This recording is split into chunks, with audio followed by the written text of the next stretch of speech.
Howdy ho and welcome. In the past 2 years, at least 57 people have died in more than 4 dozen crashes involving federally regulated carriers shipping for Amazon.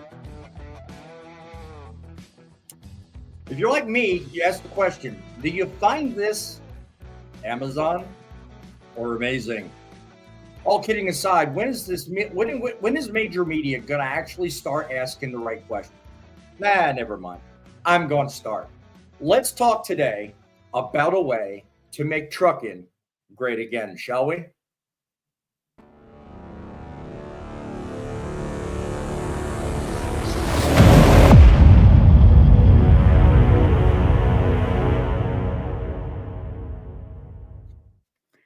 Welcome to yet another grand episode. Stop it. Don't miss what. Welcome to yet another grand episode of Truckin' Frontlines, what I call the best call-in talk show coming to you from deep outside of my comfort zone. That's right. I'm not in the mobile studio, but fear not, people. It's coming back soon.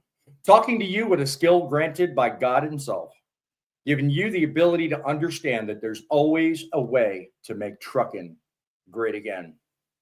I've been reviewing a couple of these stories and I've been looking at the data, and what I've found is nothing short of shocking. The numbers paint a disturbing picture of safety standards. What I'm going to show you tonight is going to be basically aimed at Jeff Bezos' main baby. We're talking about Amazon, but it's not strictly on them. Or is it? You make the call and you tell me in the comments, is this Amazon's problem or is there something else afoot here that we need to pay attention to? Amazon has a habit of contracting out work they can't handle. And it's been a little bit of a contentious issue. So what we're going to do tonight is we're going to talk about that. I've got 2 different news segments and 2 different ways to look at it. And when we look at the human cost, that's what really bothers me. So I want you to put in the comments below if you think with either of these stories, if there's more that can be done when it comes to delivering packages, LTL freight, and the use of subcontractors, because that's what we're looking at. Today's day and age with the use of subcontractors, we're looking at a problem that if it's not addressed correctly, it will make trucking bad again.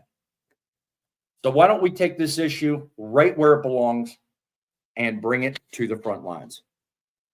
From Truckin City Central Command, you are on the front lines. Truckin News. The semi-truck driver accused of causing that deadly crash on Highway 285 this week now under arrest. Cutting edge opinion. And we will make trucking great again. Built for truckers. You should be hauling that freight based on what works for you. By truckers. Remember, get them done. Featuring.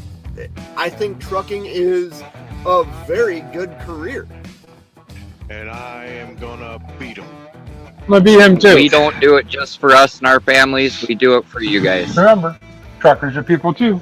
Hosted by the El-Rushbo of Truckin News, Boss Man. That's right, gentlemen, ladies and gentlemen, 860-785-3547. You are talking to the CIC of the United States of Truckin'. Normally behind the golden TIB microphone, but talking to you today from a very basic setup. You can't kill a good live show, my friends. If you come up with an idea for a news story you would like talked about or you think is not correctly covered in the mainstream media, please do me a favor. Send us an email at thatstruckinnews@outlook.com. Thatstruckinnews@outlook.com. Give us a call here tonight at our studio line, 860-785-3547. It is you guys in the audience that help make the movement of starting and stopping every day with the attitude of making trucking great again. And without you, this show takes a very slow approach. We want to get to the truth in broadcasting. So I welcome you all aboard. I want to welcome some of our normal everyday listeners and watchers of the show. It is abundantly obvious that without you guys involved, this show takes on a whole different meaning. So we got Shannon Thomas Trucking in the house. Good evening to you. I'm glad you were able to join us. If you'd like, look at the chat. You'll see a link, a StreamYard link. If you want to become part of the panel and come up here and talk directly one-on-one with me and others in the panel, so be it. Click that StreamYard link, get authenticated, and welcome aboard. Another good one, Jerry Rigsit. Howdy. Welcome to the show. Glad you could join us. Tolga, that's a face I haven't seen in a while. Welcome. Oi to you, my friends. Thank you for the Legends acknowledgement. Come on, keep coming back there, my friends. Don't be scared. I want to acknowledge some other people that are frequently out. Griff, Cheap Freight Hauler. You guys, you're all regular members and regular watchers of the show. So for that, I'm grateful. When it comes to delivering packages, when you order a package from Amazon and then it's shipped, most of us assume it's done by the company itself. Now, those of you in trucking, you know darn well that's not the case. They use something called general contractors. Sadly, some find out the hard way that it's not what the average person thinks. An example of this is what's going on in this little news clip I want to play for you. It kind of gives you an idea of some of the difficulties some of these subcontractors, when they sign up for, they don't know it's going to hit them. So check this out. Couple is furious with Amazon after a delivery driver slammed into their carport. Oof. Okay, so video shows the truck causing serious damage, but would you believe Amazon rejected the couple's insurance claim for repairs? Driver admitted to police that she was distracted. You think?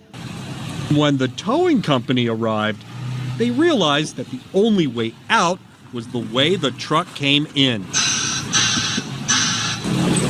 Look at this. So they let the air out of the tires to gain clearance. How'd that go? Not so good. The couple says the estimated repairs are over $30,000, but even with the overwhelming evidence, Amazon rejected the claim because it did not make the delivery. In fact, Amazon doesn't own any of the delivery trucks that come to your door. That is amazing right there. They simplify their operation and they hire out subcontractors. But, you know, in this clip, we saw that was delivery drivers, local folks, okay? But the same is true of big freight, too. You put these 53-foot trailers out all over the place. Do you think Amazon owns those rigs driving those trailers around? No, they don't. They utilize subcontractors. And this is but an example of the lightest of problems that Amazon has with the segment of transportation. To run shipping more effectively, they run what's called the subcontractors. And recently, some news has came to light that will shock most of you. We have an absolutely gut-wrenching and deeply troubling story that deserves your attention. So sit down for a minute and take a listen to this, okay? Picture this. You're at home. You're an older woman. You have a son that left for work today, or a daughter, or whatever the case is. You're winding down your day and you're expecting that son or daughter to come home. But instead of seeing them walk through the door, you get a knock on the door that completely throws you for a loop. On the other side of that door is an officer. And where that officer is there to deliver some really bad news to you. Your child, your pride and joy, has just suffered an untimely death in an accident. Okay, because of somebody who completely ignored safety. And that's exactly what happened to Trulia Velez, all right? The mother of a 19-year-old named Ilana Velez, college freshman, working her way through her life. was working at a local Amazon fulfillment center and was on their way to work. All right. Grinding it out, working night shifts. And she was on her way. And let me catch up here. On January 3rd, 2022, her life was cut short on a Texas highway because a contractor driving to pick up an Amazon load ran her off the road. Okay. The truck sent her car rolling multiple times and she died at the scene. Okay. Now hold on to your hats, folks, because this isn't the worst of the story. Here's where it gets really interesting. The contractor, a man by the name of Jordan Senicolo, wasn't just some guy with a clean slate who just decided to hire on with another company. No, he made a tragic mistake. This man had a rap sheet longer than my right arm, and it would make your head spin. Traffic violations, suspended license, outstanding felony warrants, including evading arrest with a vehicle. And if that's not enough to make your blood boil, he was using a cell phone while he was driving at the moment the crash occurred. Let me say that again. He was on his phone when the crash occurred. Now, one obvious and glaring question, and tell me in the comments if this pisses you off as much as it does me. Why is it that no one else seems to want to ask the obvious question? How on earth does someone like this get behind the wheel of a tractor trailer for one of the largest companies in the world? I can tell you exactly how. It was told in this news story that this man actually applied to Amazon to become a direct contractor and was denied. He was told, nope, can't have you. Why? Because they did a proper background check on him. They figured out he was a risk and they said no. However, he goes to a third-party carrier. I'd like to tell you who it is, but I'll keep the name of the third-party carrier out. However, that third-party carrier did not vet him, not one single bit. And he wound up driving for them. During the time he drove for them, amassed more than 70 alerts to different violations: speeding, reckless driving, hard braking, you name it. You know those pesky alerts that somehow get blasted out using the safety devices in your truck and all these things. You know, they had these things, but they ignored them. When did it matter? It mattered when he killed someone. So here's my second question. Why does it take a death to spur someone to action? Why not get the straightened arrow approach to begin with? Keep these people off the road. If you ask me, had the right thing been done, Alanya Velez would still be alive. And there is a lawsuit going on, I'm sure, which is probably why most of the story is being brought to light. But let's first get some of the responses from the panel, and then I would like to hear what you and the audience have to say. So, I mean, let me ask you this, Grumpy, if you can. What is your take on this very situation we're talking about?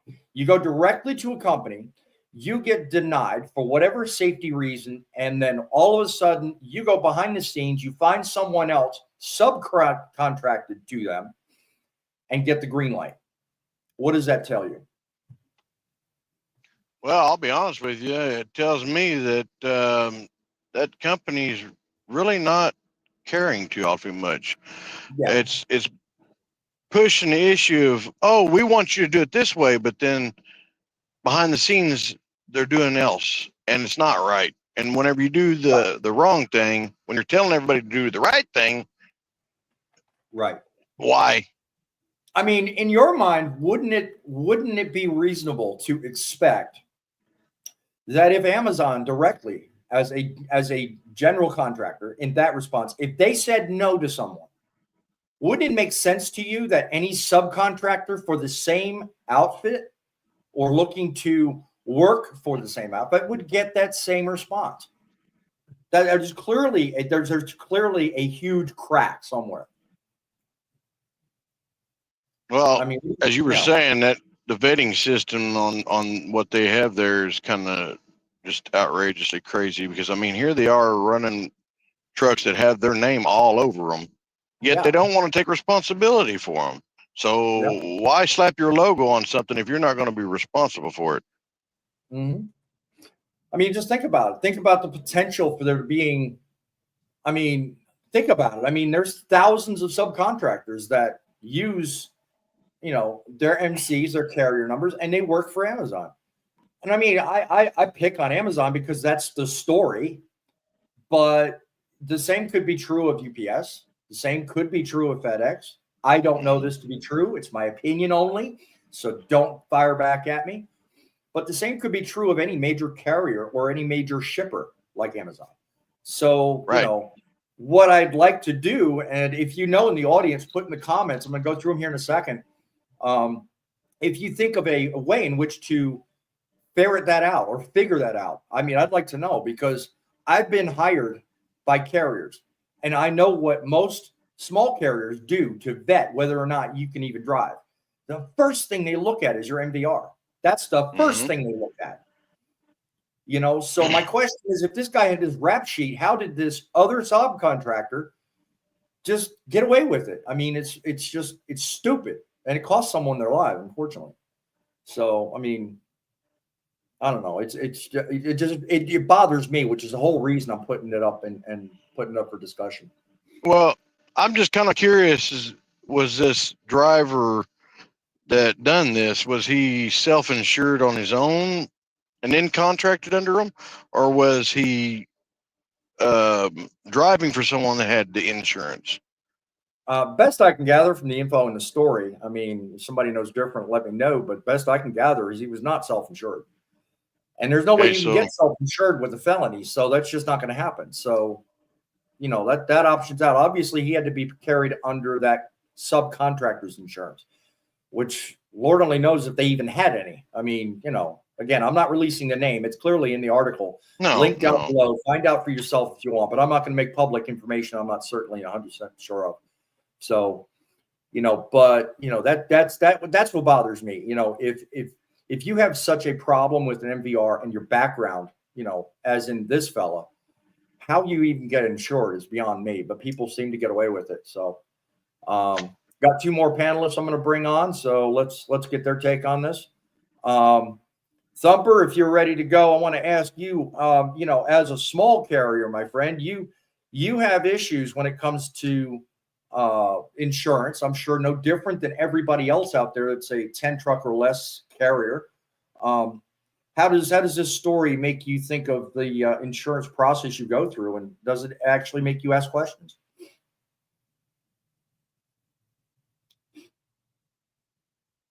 All right. Well, maybe he's at a point where he can't say anything, so we'll come back to him. Let's get your take on this, Poet. What's your thought on insurance? I know it may be a little different where you're at, but I mean, good Lord, you know, we either do it one way, which is the right way, or we don't do it. Well, first of all, don't forget that I'm on the other side of the border. So I can not entirely different in the insurance game, I hope. No, but I can only give you the Canadian perspective, okay? Right now, okay, so my wife is a fully certified Red Seal safety consultant. Mm-hmm. Oil patch, construction, you name it. Mm-hmm. And trust me, when she slaps my wrist with a 2x4. Oh boy. One thing to get hit with a yardstick, but a 2x4? Wow. Yeah, well, whatever. Yeah, I'm picking on it. The whole thing that I see up here, and Amazon up here, is no different than Amazon south of the 49th parallel. Mm-hmm. Yeah, they talk safety, but in all reality, they are only promoting the appearance of safety. Mm-hmm. Okay? Yeah, it is. Unfortunately, it is. You know, it's we want the public to see that we're being safe. That's the appearance. But when Yeah. it gets right down to it, We just seen I what don't happened. think so. Yeah. Yeah. I Exactly. mean, what you saw on the screen was an example of what just happens with regular delivery drivers. But the thing I brought that up for, and the reason I brought that up, is because they quite honestly treat delivery drivers and subcontractors for the shipping side the same. You know, because I don't know if you noticed, but there's a lot of those small prime or what do they call those? Little vans or whatever. A lot of them getting wrecked. They're getting into accidents. Sprinters. Sprinters. There you go. Sprinter vans. There's a lot of them out there getting wrecks. And I mean, I clearly don't think they do enough to vet them. I really don't. I know this. I mean, as long as you do the bare minimum for qualifications, I'll hand you the keys or issue the certificate or whatever they do. I've never been through it. But it seems like they're way too liberal with that. They really do need to tighten things up. So let me get to Thumper. I think it's the appearance. Okay, later. Yeah. No, I'm going to keep you on. I'm going to bring Thumper up. Thumper, when it comes to having a small, less than 10 truck carrier business in the insurance game, how does this story I've brought to your attention kind of make you look at that? You, on a routine basis, have to go through, congressional hoops, basically, to get your insurance ducks in a row. And here somebody like this can just simply, shop around, as it were, for contractors, and look what happens. Well, first of all, when you lease on to somebody, and I think you kind of know how this works, boss man, because you're kind of going through it. All you need is bobtail insurance. The carrier that you're running DOT number for, they supply the cargo insurance. At least the companies that I've dealt with have. Well, where the companies are concerned, yes. But in order to secure bobtail, if you have an MVR that displays you're a poor driver or have poor skills, they will turn you down for that bobtail. Well, yes, but I'm going to call out an insurance company. There is an insurance company out there that will insure anybody. It doesn't matter. You could have a DUI, you could have whatever on your driving record, and they will insure you. And it's, well, I'm not going to say. Don't call it. Yeah, don't call out the name, because I'm not going to say out the name, but it's the same insurance company that you can get for your car. They're a big insurance company, and so they allow that they'll insure anybody. I've been dealing with this for the last 2 years, so I will admit I had a couple drivers that kind of wrecked a few things on my my DOT number, and I had to shop around for insurance, and that's how I know all this stuff.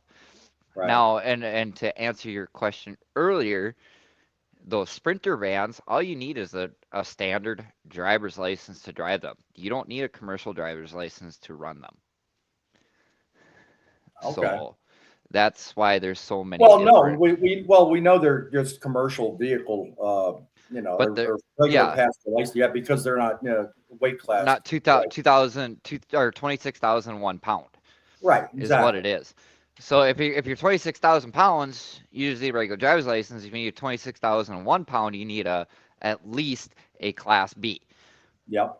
So yeah, and those things, it does. The big corporations like Amazon and everything, they look at those delivery and us truckers the same. They don't care. We haul freight. They are freight haulers too, but they just do the local deliveries from house to house. Right. But they still haul freight. So, and when you called on me earlier, I was sitting here screaming at you, and I forgot to unmute my phone. that's fine. Hey, it's TV. Live things happen, and we run into problems every so often. So, but it's there's going to be people out there, well, you can't compare apples to oranges and stuff. Well, those big corporations, they compare us truckers to those local delivery people. They consider them the same as us. So Thumper, you hating on my friend Flo and the General? Come on now, man. No, I'm not hating on anybody. I'm just stating the facts. Well, like a good neighbor, your friend might be there. Leave it to you to bring that one in. That was good, Grumpy. I'll give you credit there. That was good indeed. All right, let me scan the comments here because we've gotten a few in. If my computer will cooperate with me here. One we got right there. Sasspress says, "This is ridiculous. It should have been put in their system to do. You have him as a do not hire." Yeah, I agree totally there, Sasspress. We get, she corrected her there. Trucking is dead. Hires drivers. I thank you for joining us tonight. Like I said, guys, if you've got something you want to add to the mix, you want to be directly involved, you can hit the StreamYard link or you can call us 860-785-3547. Would love to hear your take on this whole thing. So definitely give us a call, get involved. What's the topic? Topic is about, obviously, the Amazon setup. We've gotten a news story that we played earlier about delivery drivers. I mean, I'll replay it here shortly, but basically, in a nutshell, the story classified, in my mind, all drivers with Amazon the same way, because Amazon doesn't directly hire anybody, okay? The problem we run into is Amazon has subcontractors. And with these subcontractors comes the awesome responsibility of making sure that you hire on, anybody that works under you has to meet certain standards, at least with most carriers I work with. And I think that is what's missing here, because one company hired a fellow that was turned down by Amazon and wound up massing a huge amount of violations to the tune north of 70 of them. And eventually one of the latter violations wound up killing someone. Someone lost their life because a very person that tried to hire on directly with Amazon and was denied went to another carrier that was capable of doing subcontracting work with Amazon. And I've not followed up to see whether that carrier was terminated. But if you're clearly demonstrating to a major shipper or customer that you can't vet properly, you should not be in business, because reputation's everything. I mean, I don't care who you work for. If you display or show that you have a poor attitude or reputation or just the knowledge that you can't handle what it is you're doing, you shouldn't be doing it. Look for something else. To me, that makes the most sense. Now, bear with me, people. I'm looking at small screens, so go ahead, Grumpy. Go ahead.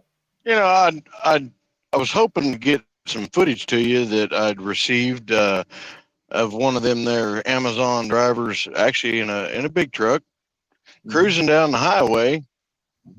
And I thought for a little bit that one of the doors was missing off of it, but actually the door is still there. It's just it wasn't latched. So if that's not an accident waiting to happen, I don't know what it would be. But I sent the footage to you that I received, but I just don't think you're going to have time to show any of it. It's kind of interesting. Well, how did you send it again? You send it to my cell phone? Yes.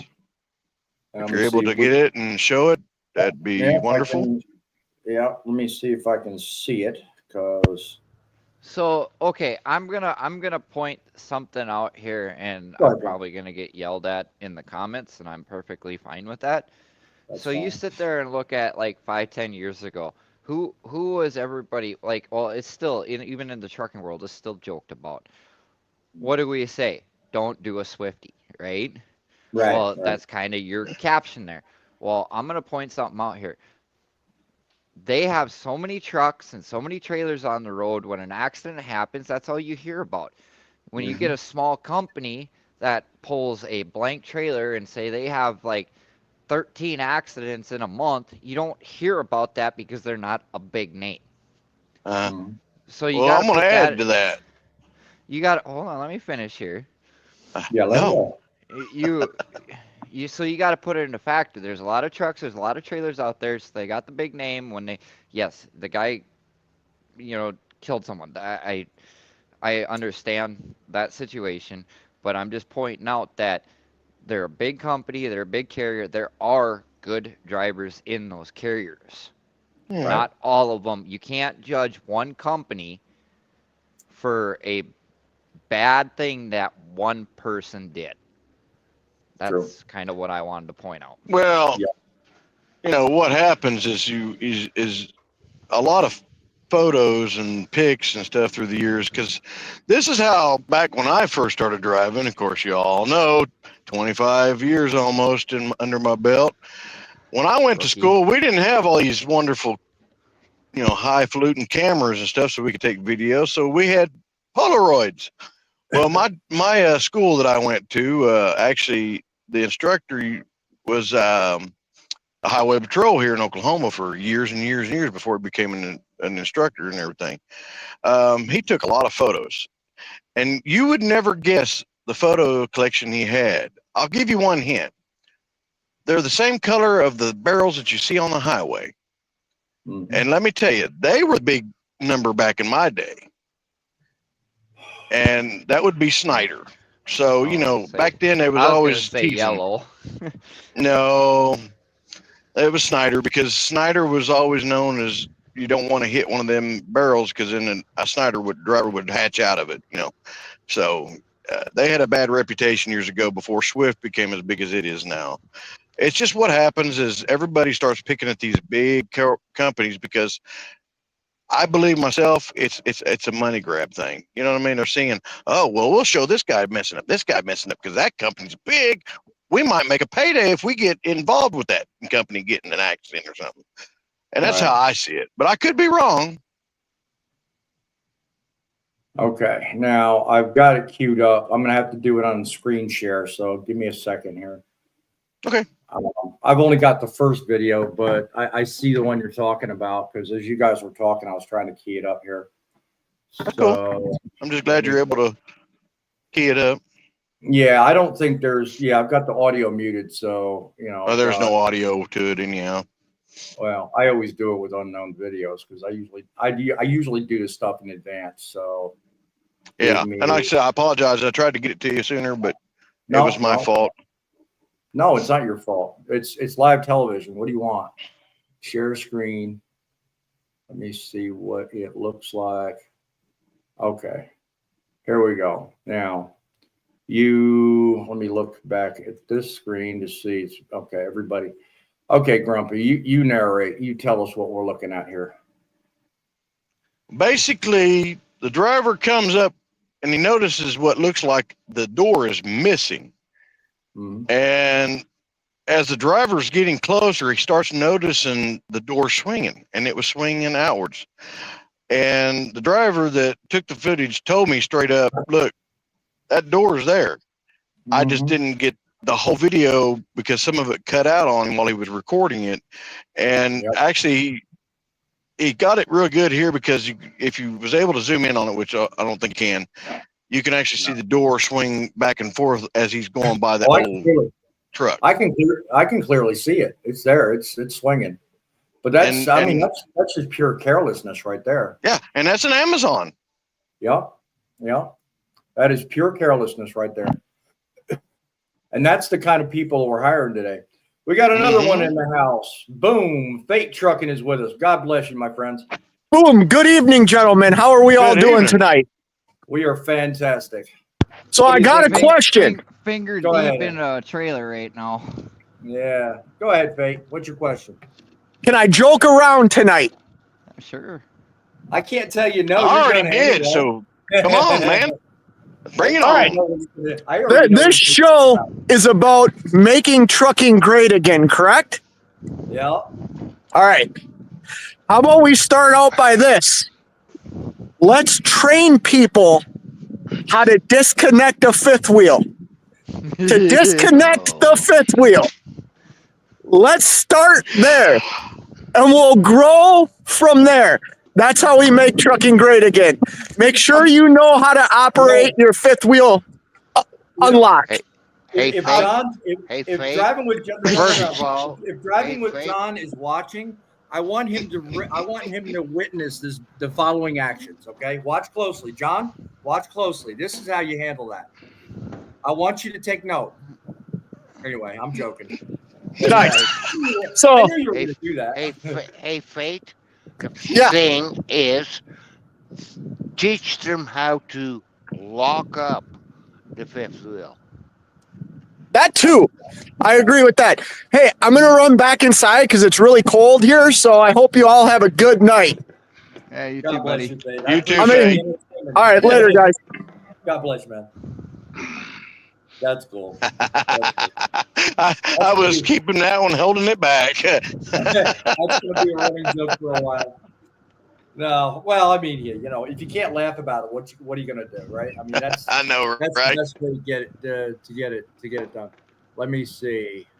All right, so I'm trying to catch up on comments, guys. Bear with me, please. No, we will not. Yeah, tough. You'll have to deal with it. There's where I'm caught up. All right, Truckin is dead. Left, so call him out. That's where I was last. Sassafras, I believe the person that hired him should have their job terminated. Well, it kind of goes part and parcel of what I was saying earlier, that third party subcontractor, they should lose that contract. That is plainly and obviously what needs to happen. That subcontractor has demonstrated clearly that they're incapable of the responsibility of maintaining a safe fleet. So I don't know how many trucks they have. I think they're over 100. They're not a large one, but they're not a small one either. But that's, I think, tragically what needs to happen. Truckin is dead. Basically, they hire trash contractors that no one else will work with. I would say that more or less for the sprint vans, because those really don't need a whole lot of qualifications. This is probably the easiest job in the world you can get. But I agree with you, Truckin is dead. Good point. Sassafras, yes, we know. Grumpy, you tell us every live. What's she talking about? Probably the comment you made earlier, I guess. That he's the greatest. 25 years. Yeah. Yeah. Well, Fate's not. Fate ain't behind you now. Don't underestimate him now. No, Fate's actually ahead of me, but not but far. But he'll never admit he's the greatest truck driver out there. No, he won't. Go ahead, Paul. So my question here is, if Amazon will not take the responsibility of safety because they keep hiring these substandard third-party contractors, why do they even have a running rates? Amazon don't need them. Amazon does. See, Amazon is a shipper. They're not in the business of transportation. They don't care about transportation. They assume no liability. And the perfect evidence of that statement I just made lies in this B-roll clip. Let me run it so that those others who did not join us earlier can see exactly why it is Amazon takes that laxy approach that they always do. Watch this, guys. Couple is furious with Amazon after a delivery driver slammed into their carport. Okay. Oof. Okay, so video shows the truck causing serious damage, but would you believe Amazon rejected the couple's insurance claim for repairs? Driver admitted to police that she was distracted. You think? When the towing company arrived, they realized that the only way out was the way the truck came in. Look at this. So they let the air out of the tires to gain clearance. How'd that go? Not so good.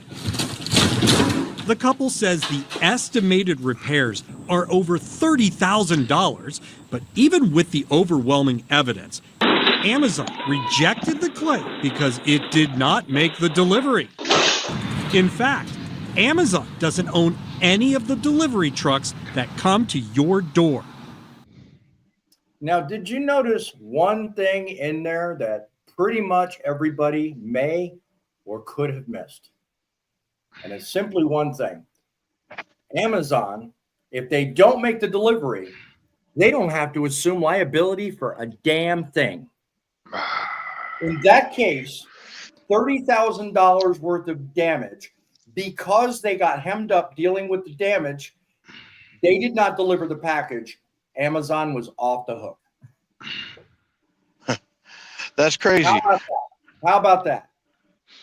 And That's crazy. something else I was noticing on there is that I would not call it distracted driving myself. I would call that a driver that does not understand height limits. And knowing, if she would have known this stuff, she probably would have known not to go underneath that. I will say this much. You can't completely blame the height limit thing. I don't know how Amazon drivers do their job, but I do know this. If I were in a vehicle and I were approaching a hill like that with an overhang of any kind, I'm going to do it very carefully. I'm going to look first for signs, and I'm going to look for context clues that tell me I'm not going to make it. But B, I'm going to stop and ask questions, especially if it's on somebody else's property. I'm not just going to hightail it through no, I'm not. And lastly, I'm not going to be on my damn cell phone when I'm doing it either. Okay. But that's you and Grumpy and me, Dumper. Right.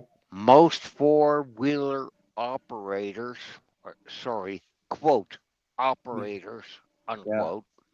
Right. They don't look up. Yeah. They look Most straight don't. ahead. They look straight ahead. They're just, most of them are thinking so far ahead of their car, they're not concerned about what they're doing. They're thinking about their next load, next delivery, next run. No. Most of them do. I consider those delivery drivers as a four-wheeler driver. Right. I get what you're saying. I'm agreeing with you. No different than the 80-year-old lady next door to you. You're right. Well, what I'm saying, though, is most of those Sprinter vans and those deliveries, even if they're four-wheelers or whatever, most of those guys are on such a tight schedule. They're not thinking about their situation at the time. What they're thinking about is the next delivery, the next address, the next move on the chessboard. They're not paying attention to the here and now. They all do it, and they're all warned against it, too. But that's what goes on. Because you have so many stops, you have so many things, you're set to a production schedule, and if you don't meet it, you're canned. So I'm just kind of curious why she was going in the backyard to begin with. What was the need to go back there? Well, now parts of the video I did not play. Here's how that wound up. Okay, most delivery drivers, the lady that was interviewed that owns the home, most delivery drivers will stop on the hill before the carport, deliver the package back down. Most of them with those Sprinter vans, they already know if they're regular drivers, and the woman even said, they know they won't make it. They'll stop before the hill gets to the carport and then deliver the package and leave. This particular one didn't even look at it, was busy looking at her phone and admitted to such when questioned. By the time she got onto the carport and realized, and you even see it in the video, by the time she gets in the carport and realizes, oh shit, I screwed up, it became obvious that she had no choice. She had to continue forward, because she stopped. You'll watch it. She stopped the truck, realized, oh crap, this is where I'm at, and then attempted to back up. And then boom, she hit the ridge. She'd already gone under. She could not back up or she'd rip it down. So she couldn't do anything but go forward, So I mean, it was on her at that point, at that point she was already committed. Now, I'm going digging deeper here, only because I saw it and I was curious myself. Mm-hmm.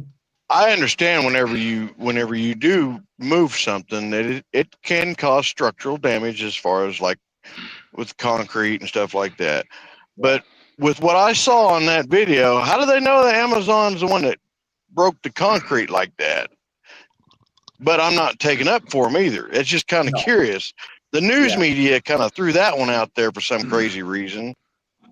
No, the news media told the story, because actually what that news clip is an Ask Harry segment. Now, most of these local news feeds all fight for the consumers. They have a segment on each of theirs where there's an investigative reporter that goes out and looks at scams, fraud. This show, this particular news clip I played for you is identical to that kind of thing in that local area, that Ask Harry segment, and that's where that was featured on. And it caught my eye because it was relevant to the story we're talking about with Elanya Velez. It was once again a description and a picture of a third-party contractor or a subcontractor for Amazon that didn't measure up. They didn't do their diligence to put through the claim, onto the claim, because of that whole delivery thing. And I felt like it perfectly describes it. Whether you're talking about four-wheelers or whether you're talking about the crazy, Sena Cola guy that killed Elanya Velez, they're all the same. It's the same thing. Right. There's subcontractors, and these subcontractors, if they want to keep this big business, they need to take this stuff seriously. They need to hire better, vet better, and take it seriously. Everybody makes mistakes. We've all made. Everybody on this panel's made mistakes.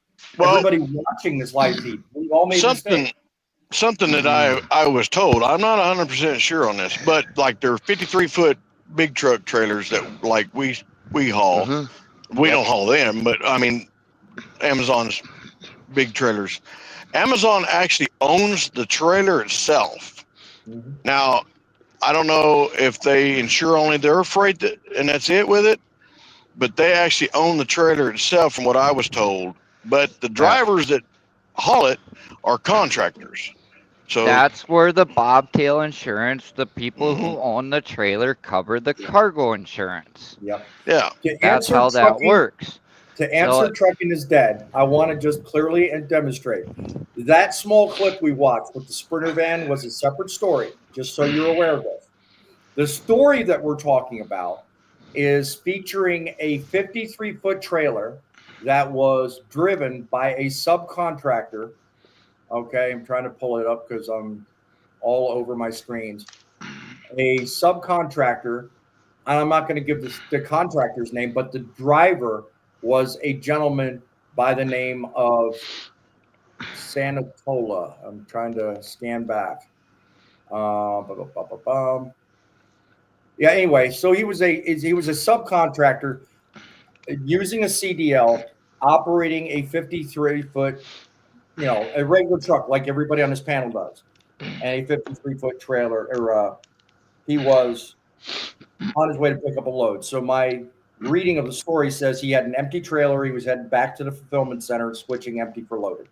So that's when the accident occurred. He was on his cell phone and apparently ran Elanya Velez off the road without realizing he did it. And that's the crux of the story that we're talking about. Okay, so the central story is a CDL driver killing a four-wheel drive. Now, the ironic part is Elanya Velez, the girl that lost her life, she was an employee at the fulfillment center he was heading to. I mean, that is irony at work. I'm sorry. I mean, the lady clearly did not need to lose her life, and my heart goes out to the family. This happened back in 22, so it's a couple years old. So the sad part is, you said that accident happened down in Texas, correct? Texas Highway, that's correct. Well, the footage that I had shared with you that was sent to me is actually down in Texas as well, because that person had told me this. So, now, scary thought, right? Yeah. Yep. Well, and it just goes to demonstrate, maybe hey, put in the comments, those watching, do you think it's a state issue? Do you think it's a federal issue? I mean, I'm not fond of the whole we need more regulations, but clearly something's missing here. If these 3PL contractors can work for a large fulfillment center or a large company like Amazon, skirt the system and go out and kill people, what needs to change? Let me know your thoughts in the comments. I want to hear. Thumper, I mean, what do you think? Do you think there's something missing, or, I mean, what's your thoughts on that? Shoot, hold on a sec. Try not to fall off the ladder. Don't, please don't. But we don't want to use your occupational health for that one. Yeah, no, I'm fixing lights on a trailer right at the moment too. So, Okay, what were you asking? I mean, clearly there's cracks in the system. Grumpy and I just got done talking about mainly, the video he Poet, showed. can you and the mute video I yourself, showed. please? Yeah, the video he showed and the video I showed clearly demonstrates there's a kink in the system. So I raised the possibility: is it possible that it's a state issue? Maybe do we need something else at play here? I mean, if people can get in that easy with a large company like that, even though they've got a arm's length record, something's got to give. It's not a state issue. Oh, I know It's that. just You know that. it is not. It's not a state issue. It's the employer issue. Yeah. All people care about, especially these bigger companies, Mm-hmm. all they care about, you're just a number. They don't give a crap. They're self-insured. They don't have it, they're what I mean by self-insured, you got Amazon, Swift, Schneider, all these other big companies like that. They don't have insurance like you and I do going down the road. Their insurance is what they make. They pay for their own, But think about it though. Amazon isn't in the transportation game. They don't directly hire anybody to drive their trucks. They use strictly subcontractors. Yeah. UPS, FedEx, Amazon. I mean, all those companies, they're that large. They subcontract everything. What I'm getting at is if they have a pulse and can pass a background check, that's all they care about. Right. That's the reality of the world. But the other reality too is I worry, okay? If I have one speeding ticket, I worry that's going to disqualify me for working for anybody. If I have one accident, I worry about how it will affect my ability to be hired by anyone. Yeah. Go ahead, Paul. No, go ahead, Paul. I'll be Go back. ahead. I'll be back in a few minutes. Oh, go ahead, man. Go ahead. I'll be backstage. All right, that's fine. I worry every time it's brought up that something could happen. I worry about its effect on my record. I don't worry about the carrier. I mean, frankly, don't misunderstand my statement. I do, but I worry about me first. Yeah. Okay. Hold on. I'm gonna stop you. Yeah. Because you and I are just going round and round in circles. I mean, we agree, but we disagree. If that makes sense. True. So let me reword my answer. Okay. And this is something I've been yelling about for the last 2 months. So you should know what I'm about to say. Train the fucking people right. Sorry. Train them right. Train them right. Get a skill. Don't just jump in a truck and drive and do all this. Get a skill, specialize in it, make more money. End of story. Yeah. Well, to add to that, Okay, live's over with. We can all go home now. I wish the God was that simple. I really do. Go ahead, Grumpy. What's that? Yeah. To add to that, as you were just talking about, Thumper, the training thing. Hold on. What did you say, Boss Man? I didn't hear what Boss Man said. Sorry. I said I wish it were that simple. Though I agree with you. No, I wish it is that simple. Yeah. I mean, seriously, companies, corporate companies, I'm calling you out. Take the stick out of your ass and train people. Yeah. But your version of training and mine may differ. Honestly, don't you think that same problem exists with the major carriers? Oh, I'm sure it does, but they don't need to be idiots about it. I mean, if they don't think the person's going to make it, okay, move to the next person. Simple as that. Go ahead. I'm sorry, but that's just my opinion. Sure. Probably sensible. Are you done yet, Thumper? No, I got a lot more, but I'm done for now. Okay, now I'll try to speak. All right. As you know, many years behind my belt, I've been a trainer at another company I worked for in the past. This company that I currently work for, which I will not name the name as well as I always do, but I have offered to be a trainer for them so that way they could get a lot of these guys that come in more experience, because actually they only require, I think it's a year and 6 months of driving experience. Doesn't say they have to be, out on the road driving with another company, really. I mean, obviously they would be, but I've noticed a lot of these guys that are coming in don't stay long because they wind up messing up. They mess up our equipment, then I go by and I find this equipment and I'm having to have it repaired, which dings me, causes me not to get miles, causes me not to make enough money, and it's ridiculous. Yes, I communicate as much as possible with my safety department as well as others so we can try to get this taken care of. It has tremendously came down quite a bit. And now they are starting to enforce that if you don't do these pre-trips and post-trips, then sayonara, go find another job because we're just not going to tolerate you anymore. Well, and you know what? That was a long time coming because I'll bet your company is a lot better off now for that. And you know, I believe we're going to be. I think a lot more companies need to do that because I've been friends with you for a while, and I'll tell you something. That's something I watched you go through, and that is just, I mean, costly, expensive, and very, very aggravating. And if people could do more of that on the training side, like you started this whole comment you talked about, imagine how much better the industry would be. And it's something you did very easily, you and the company that you work for, and you guys don't have but so many. I mean, you're not a large carrier, but you're small enough. You know, you're small enough. You can basically prove it's easy to do.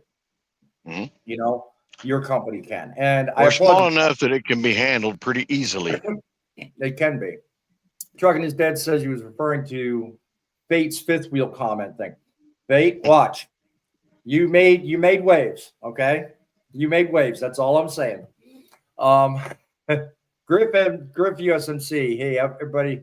The driver has his feet on the dash. You talking about that Amazon driver? Hold up. I'm sorry. Yes, I hate it as much as the next person.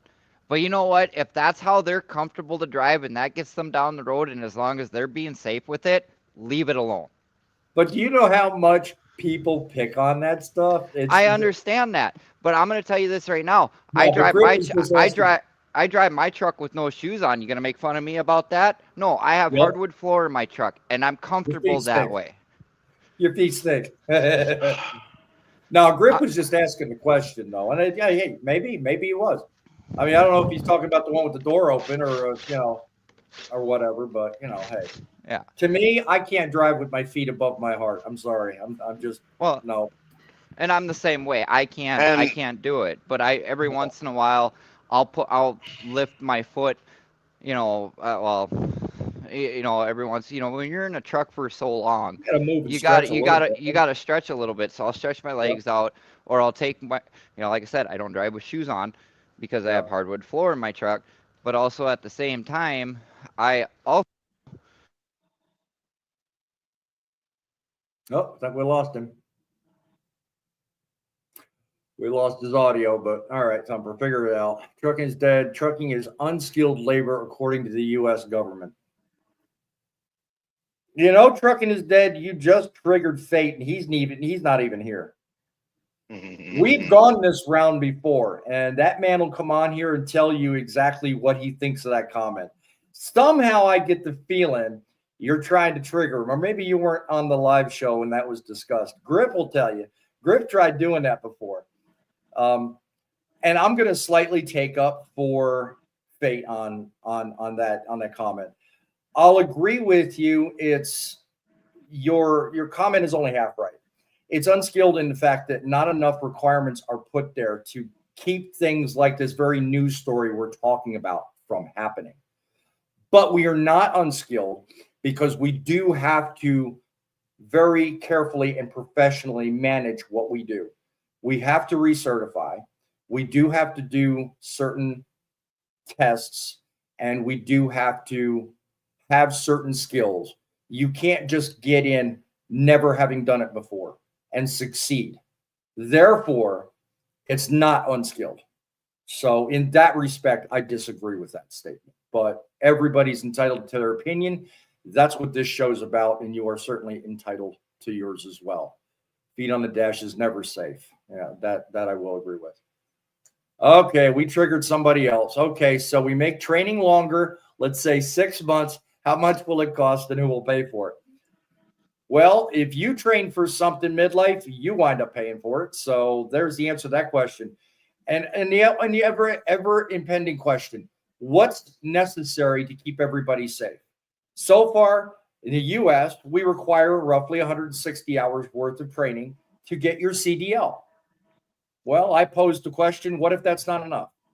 What if putting more training hours on the requirement keeps an Amazon episode from happening? What would you say to that?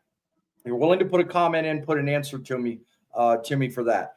Meantime, I mean, anything we do now, the same way we've always done it, we're going to get the same results. Why not make the changes that are necessary to keep the Alanyas alive and to keep these people that I showed you earlier with a carport and a $30,000 bill that they don't deserve? So Griff comes in with a comment: in Canada, it's harder to be a hairdresser than as a truck driver. I don't know. I didn't think you lived in Canada, Griff, but okay. Maybe our Alberta friend will come back on back from backstage and clear that one up for you, but I got nothing to add to that. Great. Midlife says, great, double the price of trucking school. Instead of a 1-year commitment, they'll have to stay 2 years. No one's saying 1 year, 2 year. 160 hours is not 1 year, 2 year. All I'm saying is adequate training to the degree that you know what you're doing, and we can get rid of these people ruining everybody else's life. I don't know where you're getting the 1 year, 2 year, maybe unless you're talking about signing on a major mega carrier, which I don't say is the greatest way, because you're wrapping yourself up into a year and you may not like. You know, with what midlife's trying to hint at, I don't care how long a person's in school itself. There again, they're only going to touch on what has to be learned. Yeah, you're only going to lay the base. You're a trainer. Your trainer, right? When you go to that carrier, is going to be the major learning right there. Well, that's and your trainer needs to know all this stuff. Yeah, that's a whole different discussion we've had time over time. And I've always said, you know, not everybody should be trainers. Someone like yourself, you're an ideal trainer because you have a roundabout, you know, qualification of experience. You've done different things. You've been in it almost a quarter of a century, so you know what you're doing. You know, someone like myself, I could qualify because I've been in almost 14 years. So, I mean, I say, and I've said in other shows, 1,000,000 miles or more. I think you need, in order to adequately and properly train somebody, you need to at least have been out here at least a decade. And it takes average drivers a decade to get 1,000,000 miles. So that's my thought on that. You know, 160 hours only shows you basic stuff. You know, turn your signal lights on, watch for clearances, make a wider turn, basic, how to park, that kind of stuff. But to know the nuances of how to run a successful business or how to succeed in a certain place, you need somebody that's gotten enough experience.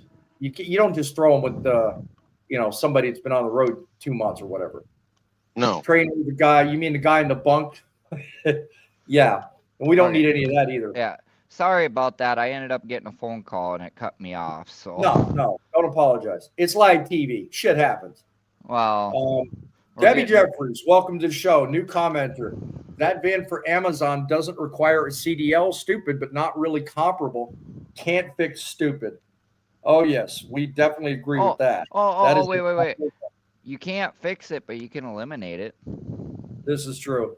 Ladies and gentlemen, we're going to try doing something a little different. I don't have my usual soundboard on. So if the caller is hard to hear, please let me know. We'll see what we can do about it. I will do my best. But we got Griff on the line, called our studio line. Welcome to the show, Griff. We're in trouble now. Hey, how you guys doing? Anyway, just to clear up what my statement was, I don't know if they changed it, but it only took 128 hours to get your CDL in Canada when it took 160 plus hours to get your hairdresser license. Oh, is that what you were talking about? Okay. Yeah. Well, you didn't clarify all that, so I'm sorry, I misunderstood that. I know. Yeah. So when I finished in the census stuff, I didn't think about it. So that's what I meant. Yeah. So. All right.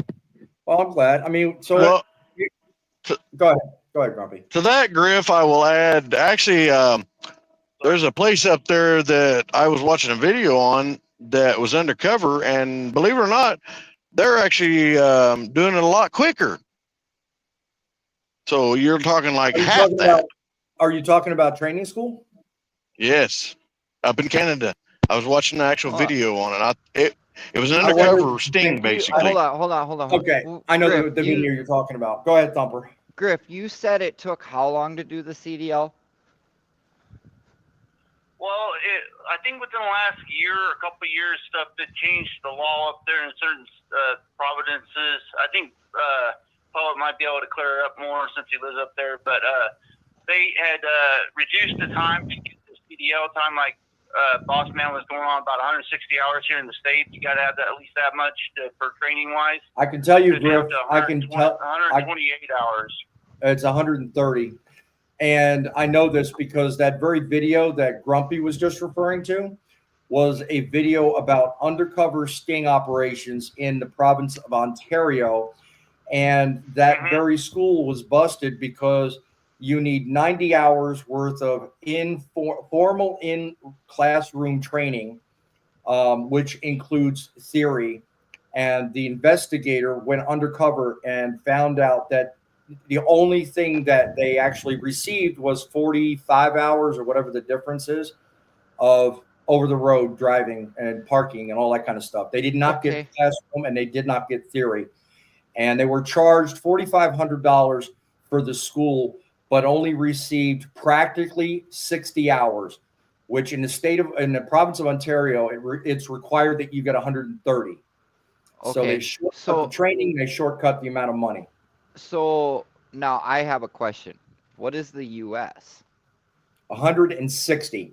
Okay. For the federal ELDT mandated hours. Okay. So explain this to me then. And I'm not going to say names. I'm not going to say how I know this person. I'm just going to say I know a person. All right. Okay. They've been driving truck. I mean, they're a farm kid, so they've been driving trucks since they were 16 years old. They just turned 21. They got their CDL. They went to the school, and in 2 weeks, he had his. In 2 weeks, he did the in-class stuff, which was like 4 hours long, and then he did a couple driving things. He literally has less than 15 hours tied up into this, went and took his test and passed it. I will take that and I will raise that.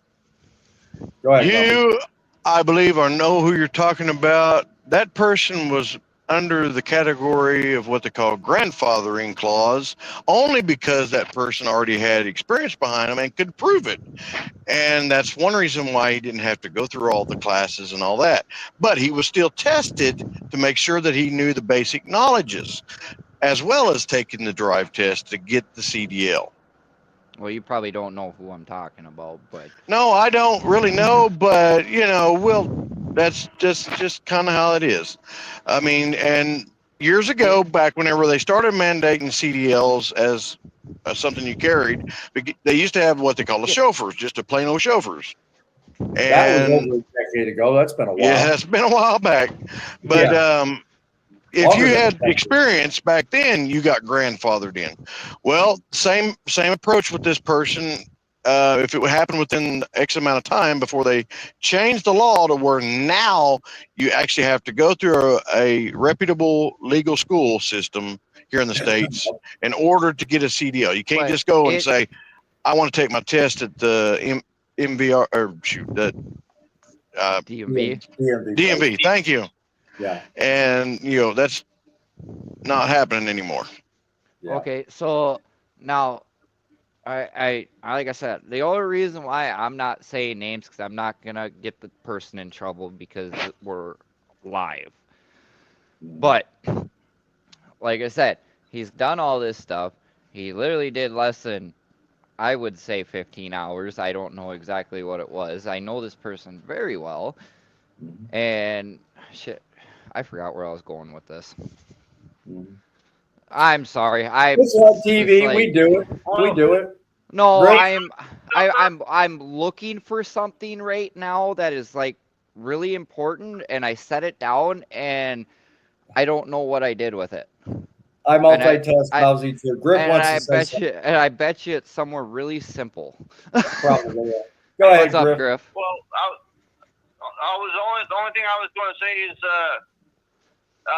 you're the young kid you're probably referring to probably has more experience than any of these drivers that are currently out on the road driving that have their CDLs that even go through the class stuff and everything. That's when, like, I don't know how long ago when there was an argument about hiring foreign drivers and stuff, and when I stated that there's examples where kids that are 18 years old that have more experience and know how to drive better on a truck and be safer about it than some of these drivers that are coming out of the driving school stuff, because he was actually taught properly stuff, and heck, he probably actually learned a lot of it on his own. Well, a lot of those people have to be careful these days, because I'll tell you what, you can spare the rod and spoil the child only just so much. The problem you run into these days is if you fail to document everything you do, the problem you run into is that should something tragic happen, then you run into a problem of proving you have the qualifications to be in the vehicle to start with. And that by itself will run you into a host of issues you can't afford.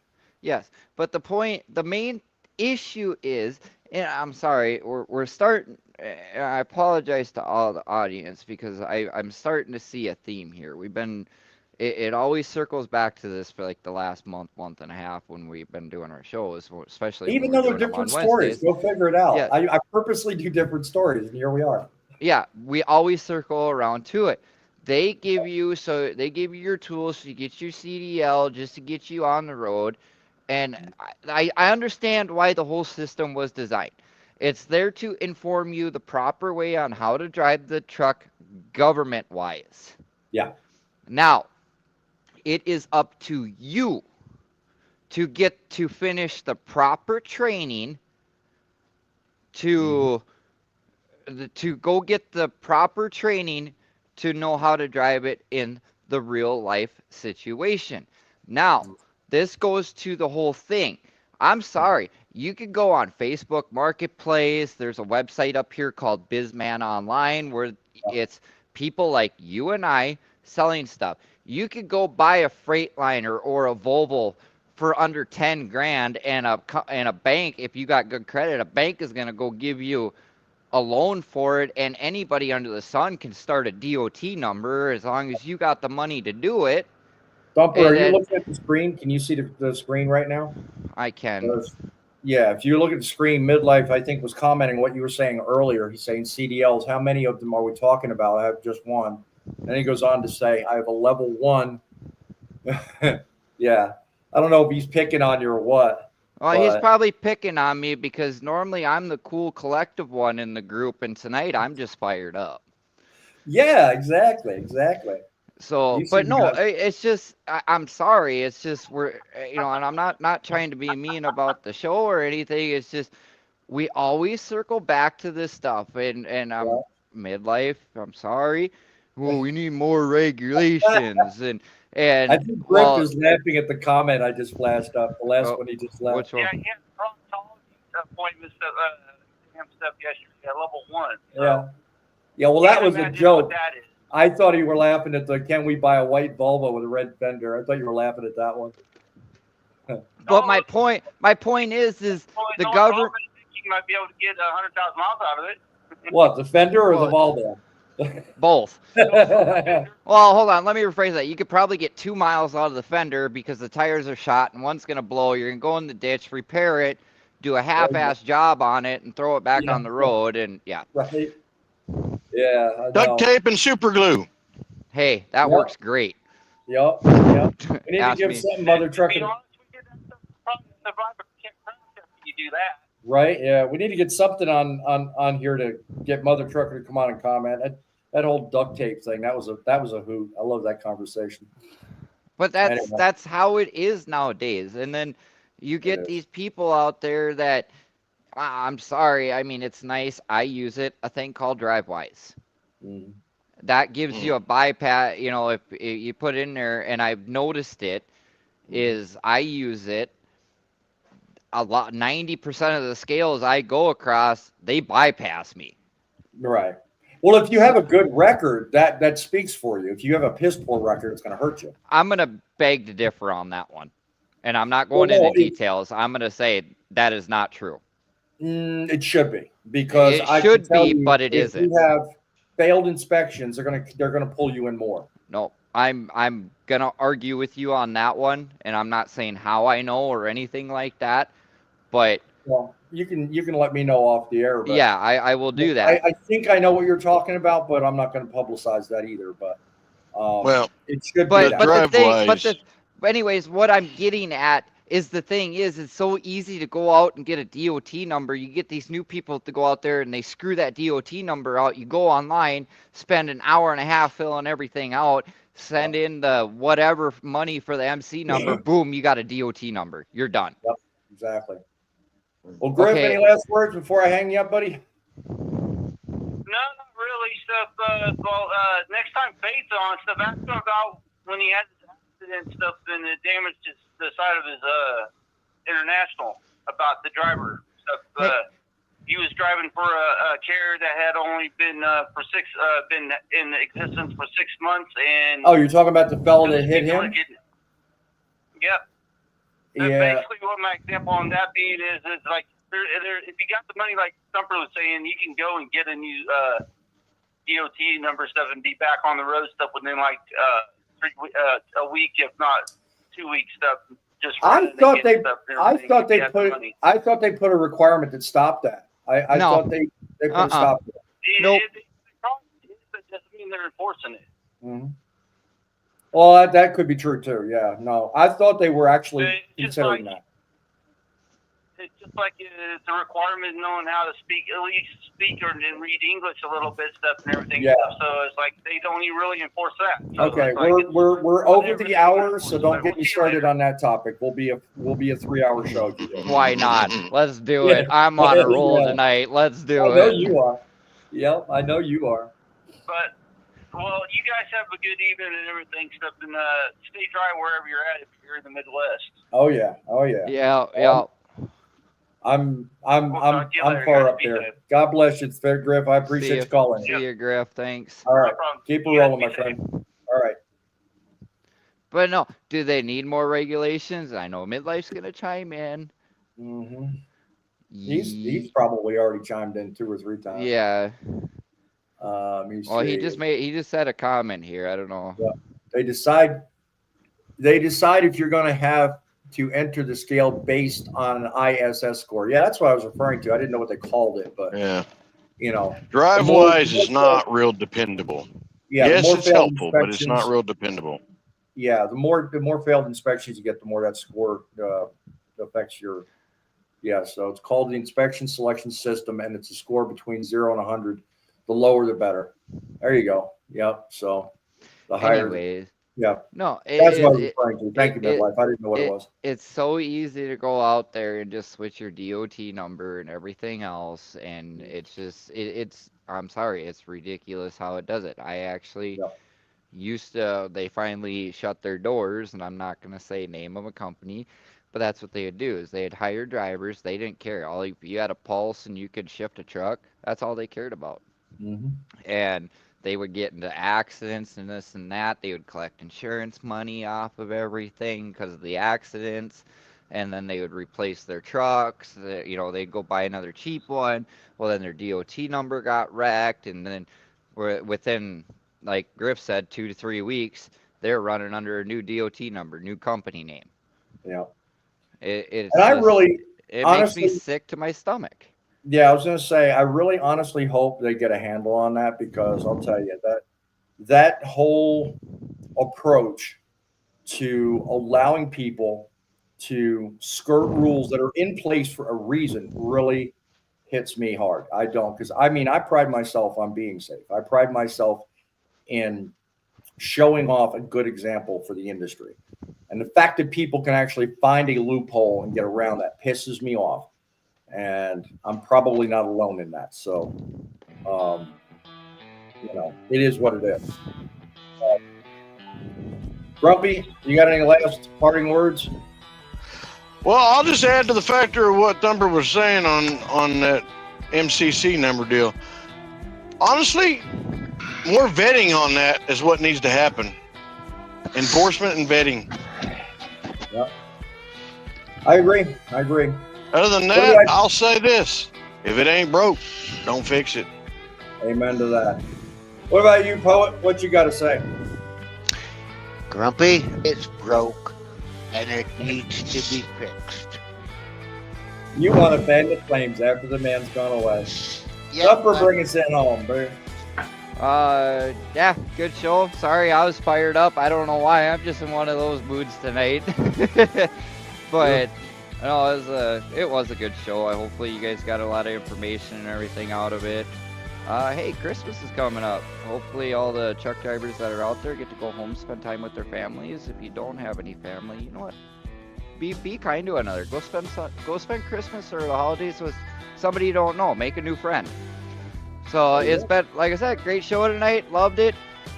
God bless the military, EMTs, firefighters, all the personnel out there, and you guys have a good one. We don't do it just for us and our families. We do it for you guys. Amen on that.